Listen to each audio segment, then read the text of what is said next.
Уг үндсэн алин бол ураж гарах үндсэн алиа гэж нэг үг сонссноо та. Сүүлийн үед бид нар цахимаар ч гэсэн энийг дээрлэхэд оромжлог болсон шүү дээ. Ингэж юм гээд. Юу болох савар ингээд. Тэгээ наваа жоохон махт хүмүүс явуулдгүйсэн шүү дээ. Явахаар зогсоогоол. Чамаа хин гэдэг ядаргаатай. Хэлмсэн ч өрдөцчихье гэж юу гээл амар ядаргаатай. Чи нэг ястай дарамт тахгүй юм чи юусоо.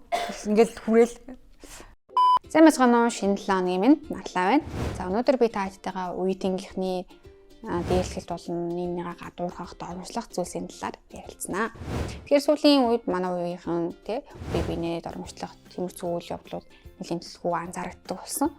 Яг яагаад тийм зүйлүүд гараад ивнийг гэвэл бусдыгаа ар гэрийнхэн байдлаас болоод эсвэл гадаад үзмж одоо нийгэмдэх байр суурьаар ч юм уу тийм зүйлээс болоод маш их гадуурхаж байгаа. Энэ нь одоо бие махбодоор одоо илэрх ч юм уу эсвэл үг хэлээрээ доромжлох ч юм уу иймэр зүйл хэлбэрүүдээр илэрж байгаа ч гэсэн цаашаа бидний илүү их түгээмэл юм шиг болцсон зүйл нь цахим орчин гэж байгаа. Тэмээр хэдүүлээ би биелгоо муухай бичиг ч юм уу доор нь муухай комент үлдээх ч юм уу.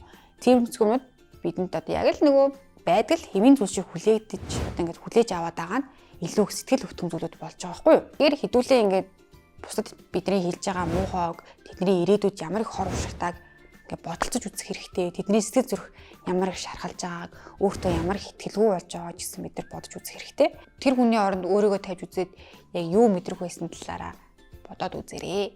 Үеийнгийн дээрлэхэлт бол нэлээ нөгөө далт хэлбэрээр явагддаг. За гэмтэрт өртөж байгаа субъект нуура бага насны хүүхдтэй насанд хүрээгүй хүүхдүүд байдаг учраас түүнийг одоо эцэг их асран хамгаалагчтай хилдэггүй гэдэг нь сургалтын байгууллагатай хилдэггүй учраас далт орчинд бол үлдэгддэг. Бие махбодын эсвэл нөгөө бэлгийн хүчээр хилэлж гэдэг юм уу. Ийм нөхцөл байдал нэлээ хурц хэмжээнд туссан энэ үед л хуулийн хэлтийн байгууллагаас зөвлөгөө тусламжийг аваад байна гэсэн. Бусдаа аль болох муухай хэлэхгүйгээр гой зүйлсийг хэлээд гой зүйлс хэлж чадахгүй бол зүгээр чимээгүй өнгөрч чаддаг байцаагаараа иймнийга дээрлэх нь бидний хувьд тийм гой сайхан кул харагддаг зүйл ерөөсөө биш шүү.